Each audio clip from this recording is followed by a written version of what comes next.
No, but please answer my question. Are those folks on the left? That's why I'm on the left, Don. That's why I'm on the left. Okay, so fine. So what I'm saying is don't do the false equivalence and don't think that civility goes both one way. It goes both ways. Or are we supposed to be a little bit more open-minded and open-hearted about it? And so let me finish the thought. Don, let me finish the thought. Okay. Hey guys, welcome back to the channel. Today, we're talking about Cenk Uygur's latest attempt to guilt-trip the left into playing nice with the right. And honestly, it's exhausting. He went on Don Lemon's show, basically arguing that progressives are too mean to MAGA and need to be more open-hearted to right-wing populists. Meanwhile, these same people are pushing racist talking points, attacking democracy, and smearing anyone who doesn't fall in line. Also, real quick, our previous channel got unfairly banned by YouTube just as we hit 5K subs. No explanation, no real reason, just wiped out. So we're rebuilding from scratch, and we need your help. Hit that subscribe button and help us reach 100 subs so we can get back to exposing this nonsense. Here's the thing, though, because there are examples of people who are doing this. And I remember I did not before, well, I watched a little bit of YouTube. I started watching, but before I left Legacy Media, I didn't know the characters. I didn't know the game in the streaming digital space. And once I said, okay, I'm going to go over, I did the deal with X or whatever. And I said, let me watch and engage and see what people say. Every single person said, Don Lemon has nowhere else to go. He's going to be red pilled there. He's going to sell out or whatever. And I said, these people have no idea who I am because that is never going to happen. But there are examples of people we know who have done that and they have been fairly successful at doing it, at somehow taking the red pill, apologizing to the people on the right that they called, liars and grifters for years. And what they're doing now is against their principles and what they really believe because they almighty dollar. So people are worried or concerned, and I think rightfully so, because as I said, some folks have done it, that you're pulling a Dave Rubin, that you're pulling a Rubin and you're trying to go to the right because it's the shortest line to the front. Yeah, so as I said in the beginning, it's understandable since Rubin did that and several other people did that people would be on guard for it. But then once you're on guard, you have to actually listen to what people are saying. Are they actually doing that or are they not doing that? Instead, they're being open-minded, open-hearted, and actually trying to get to the actual truth and being news people, right?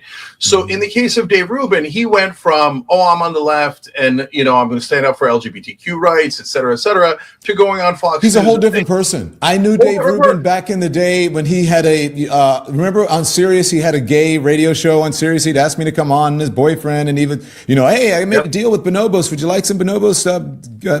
Get whatever, merch or whatever, just nice. Really just excoriating the right. And then, look, there's a lot that I know, but enough of Dave Rubin. I don't think it's worth. So you understand what I'm saying? Now let's do the juxtaposition with us, okay? So on the issue that you brought up, Steve Bannon. Steve Bannon defrauded his own viewers with that fake wall that he was building and should have been tried and convicted along with his co-conspirators who were convicted. And he got off because he's buddies with Donald Trump and Trump gave him an outrageous pardon. Steve Bannon is incredibly hateful when it comes to issues of race, immigration, etc. His favorite book is Camp of the Saints, which is the most racist book there is. The hero of that book is a right-winger who goes and murders all the immigrants trying to get into France. That's also Ann Coulter's favorite book. So these are all things that are absolutely true. So for all the things that you hate about Steve Bannon, you are correct. Those things are true. At the same time, I have open eyes and open ears. He said it during the first term. He's doubling down on it now. He's a populist. Populist doesn't mean blanket good. Left-wing populists and right-wing populists massively disagree on social issues, right? But he's not faking it. He's been saying this for a long time about increasing corporate taxes and increasing tax on the rich. And when you go to fight Elon Musk, the world's richest man and the guy who's the first buddy of Donald Trump, you're taking a giant risk. That doesn't help Steve Bannon at all, politically, grifting-wise, etc. Okay. That appears to be his true principle. If you say, hey, I don't want to appear like I'm opening the door to the right wing, even listening to the right wing at all, so I'll just say that Steve Bannon is a devil and every position he has is wrong without even looking into the positions, well, I don't think that's the right way to go. All And right, look. you see that there's a giant difference between what I'm saying and what Dave Rubin did, changing all of his positions overnight. That those things are totally, utterly different. I have to, if I see, I have to flip it because it's just such a grift. It's unbelievable. Because no one, I don't care who you are, no one changes their core principles like that. No one just does a 180. There are some things where you go, okay, I'm a little bit conservative on this. I'm a little bit more liberal on this. Okay, so I've opened my eyes to this, but just the entire thing and then the whole, Russia tenet thing of it all is like, okay, it was just mind blowing to me. But anyways, look, I just want to play this. A couple people who I respect here, really respect in this space, these spaces. You, Dave Pacman, Brian Tyler Cohen. You were on Brian. I want to play a little bit of it, and then we're going to move on to something else. I'm going to get your response, and then we'll move on. My worry is that you trying to get through to them on these issues of principle is falling flat because it's not principle that got them there in the first place. There is no long-standing principle when you are a Trump supporter.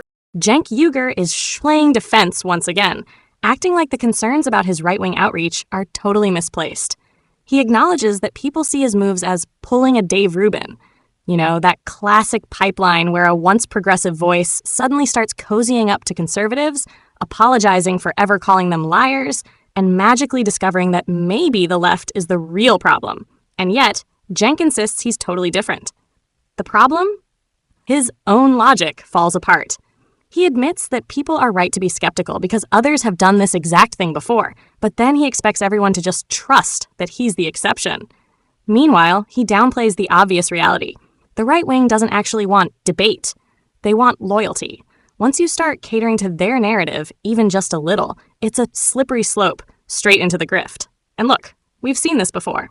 It always starts with just having conversations and engaging in good faith. Then comes the softening of right-wing extremism, downplaying their worst behavior, pretending their economic talking points are genuine, and ignoring their obvious bad faith tactics.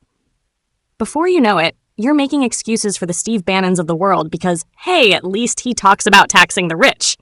At the end of the day, nobody changes their core values overnight unless there's something else at play. Whether it's money, attention, or just an attempt to stay relevant, the shift is always calculated.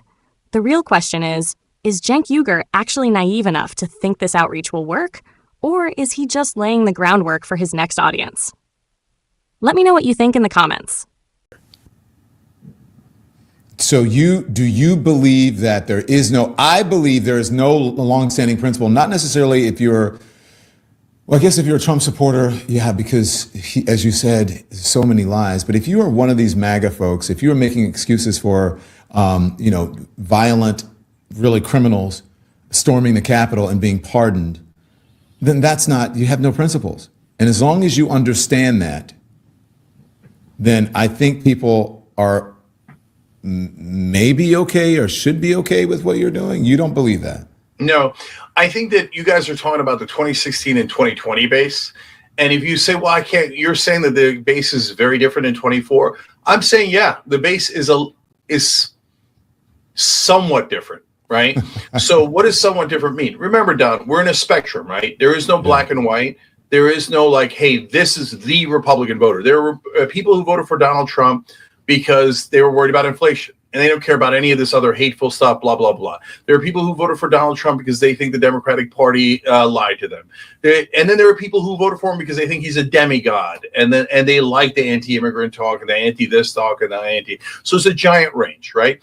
And so in the old days, though, when, outward facing in media, et cetera, they were all, single-minded. Whatever Trump says, absolutely. But I could show you already a dozen examples where they were like, no, we don't agree. So by the way, on things that we might agree with Trump more than we agree with his MAGA base on some of them. For example, on COVID, they thought that he did too much in response to COVID. We're closer to Trump than the MAGA base is there. But wait a minute, you see how they're disagreeing. And if you ask them about Marco Rubio, Stefanik, et cetera, they'll say those are establishment neocons and we don't like them. Yeah. So that doesn't mean they're doing a revolt against Trump and going, no, we hate Rubio and take him down. But they are disagreeing with him. H-1B visas, disagreement. if you're not seeing the Yes, but the disagreement, disagreement. Think about the disagreement, though, Cenk. The disagreement on H-1B visas, and people were shocked that I had such salty language around it. It's because of the racist. Like the disagreement shows you really the sort of integrity or the soul of the MAGA folks, because they went online and they were so racist about Indian American people, the Indians, and these are the brown folks that I think the folks like Vivek, who is a brown person, which is shocking to me, but they are the good brown folks, which is H-1B visa people, where many of them brown folks from India. And then the bad brown folks are the ones who happen to be coming over from the border. And it is really steeped in such disgusting racism that it's hard for me to find any good when there is a disagreement on H-1B visas. So, Don, that's a great example. And again, I think you're seeing it wrong.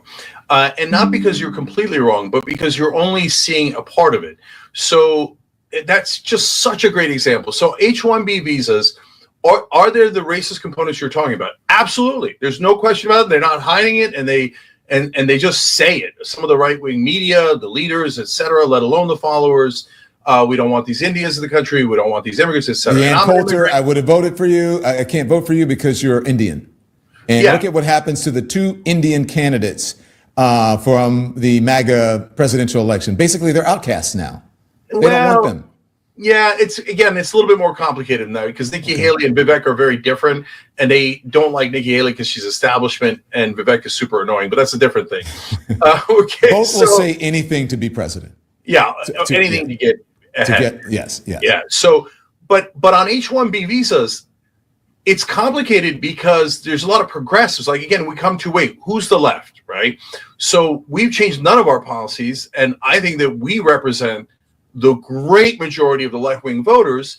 And so I used to support H-1B visas completely because it brought in some of the top talent in the world. I'm in favor of immigration. I love that it makes us stronger, et cetera. But populists, both from the right and the left, started to make very good arguments against it, including Bernie Sanders, who had an op-ed, and Ro Khanna, and all these guys came out and said, wait a minute, the H-1B visa is getting abused. This isn't racial. Ro Khanna's Indian, obviously, right? Indian American. And he said they're now replacing a lot of the engineers for half the price and kicking out these American engineers. And it's not because, we can't find them. It's because they want to cut costs. And this is part of corporate rule. I understand. So I think you're pointing out, I think you're making my point. I think you're proving my point, because the reason that the left and someone like Bernie Sanders disagrees with H-1B visas is a completely different, understandable, logical, factual reason, rather than the racist reason that you find on the right. You don't find that does not exist on the left or on the center. You know what? I actually agree with Don Lemon on this one. The so-called disagreements within MAGA don't signal some kind of ideological awakening. It just highlights how deeply rooted in racism and hypocrisy their movement is. When they push back on things like H-1B visas, it's not because they suddenly care about American workers. It's because they see Indian immigrants as the wrong kind of brown people, while simultaneously praising other brown conservatives who parrot their talking points. It's blatant, disgusting, and exactly why you can't take their policy positions seriously. And here's where Cenk Uygur completely misses the point. He keeps trying to paint these intra-MAGA disputes as proof that the movement is evolving, but in reality, it just exposes how shallow and reactionary their politics actually are. They'll scream about big government until Trump promises them handouts. They'll chant law and order while cheering on insurrectionists. And they'll absolutely contradict themselves the second it suits their narrative. Meanwhile, Cenk is out here trying to act like this is a spectrum, as if the "we need mass deportations" crowd deserves the same level of engagement as leftist economic populists. It's a false equivalency. When Bernie Sanders critiques H-1B visas, he's talking about corporate abuse and worker protections. When MAGA critiques H-1B visas, they're just openly spreading racist nonsense about brown immigrants replacing white workers. So, why does Cenk keep pretending these two things are even remotely comparable? That's the real question here. Let me know what you think in the comments. I swear to you that you're seeing it wrong. Does that racist part exist? Yes. But a lot of the right wing also agree on economic grounds. And then there's the people that are in the middle that think America first. Let's take I don't care agree. of I'm not saying all of the right. I'm not saying all of the right. What I'm saying is that you wouldn't get that vitriol if someone, first of all, someone I believe on the left, and look, I'm not a Democrat or Republican, I'm an independent, okay? But there's someone on the left I don't believe would have written that really, oh my God, infuriating letter or tweet that Vivek Ramaswamy wrote, right? In some ways, shockingly biased by his own means. And then I don't think you would have gotten the vitriol and the racism and the bigotry and all of that on the left that you got on the right. I'm not saying that everyone on the right, that's not what I'm saying. I'm just saying that they're different principally, and the core values are different. Democrats are terrible at politics. Don't get me wrong. But at the core, they're not freaking racist pieces of crap like a lot of people in the MAGA movement, or many people in the MAGA movement, I should say. So, Don, that goes to the disagreements we have on social issues between the right and the left. So I understand exactly what you're saying. At the same time, though, I'm beginning to see, Don, that we have our own version of that. And it's not the same and it's not as bad. But now we've gotten into a mindset that everyone on the right is the worst person on earth. No, that's not what I'm saying. Yeah, you kind of are, though. Wait, no, I'm not saying. I just told you I don't believe that. Kind of are. I am not. By pointing out a fact does not say that saying that I think that everybody on the right. I don't think that everybody on the right is. But you're saying those are the people on the right. They're the racist, terrible people, and we're the good guys. And largely, I agree. That's why I'm on the left, right? I'm not saying I'm not part of the we. But at the same time, a lot of us on the left keep calling them Nazis, racist, et cetera, and we have so much vitriol towards them that I'm challenging us to say, hey guys, is this what the left is supposed to be? Or are we supposed to be a little bit more open-minded and open-hearted about it? And so let me finish the thought. Don, let me finish the thought. Okay. On H-1B visas.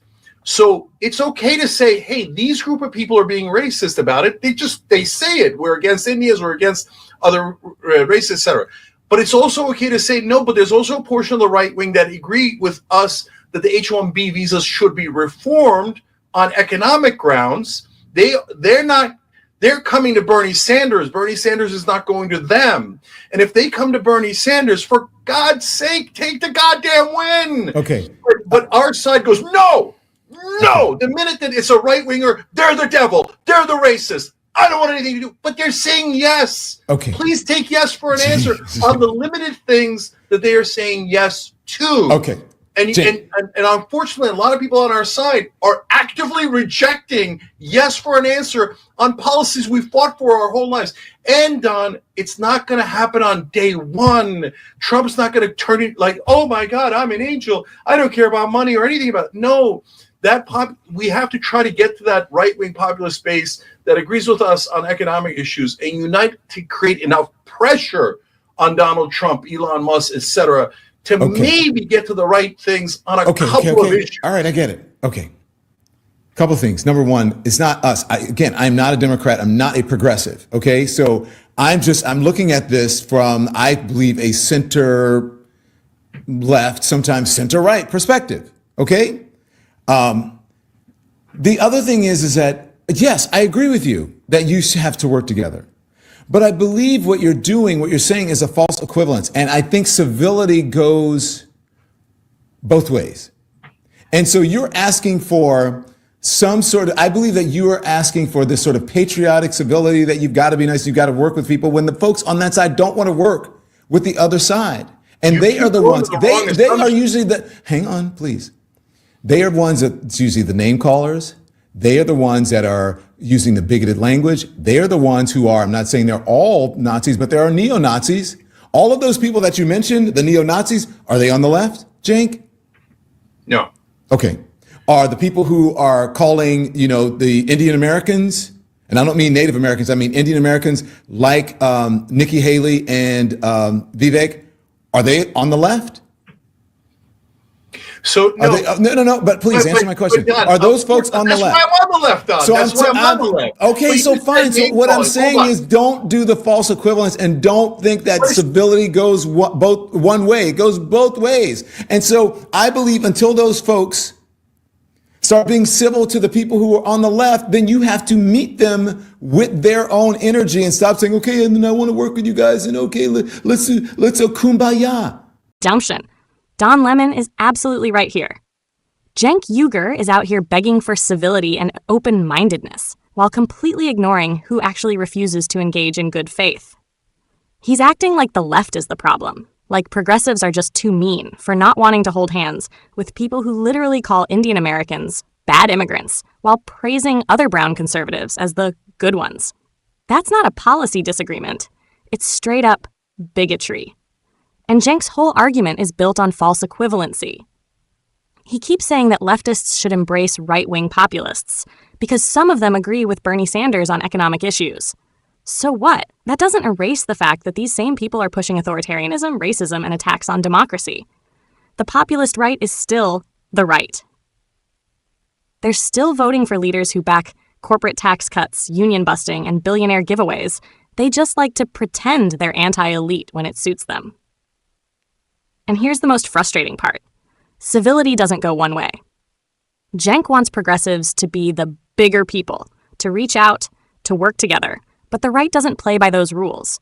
They smear their opponents, dehumanize entire groups, and push neo-Nazi rhetoric. And somehow, it's the left that needs to be more open-hearted?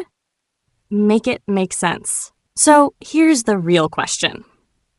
Why does Cenk Uygur keep demanding compromise from the left while letting the right off the hook? Let me know what you think in the comments. This is Cole Talk, and I'll see you in the next video. Don't forget to like, comment, and subscribe. We hit 5K subs before YouTube unfairly shut down our channel, and we're rebuilding from scratch. Let's prove them wrong.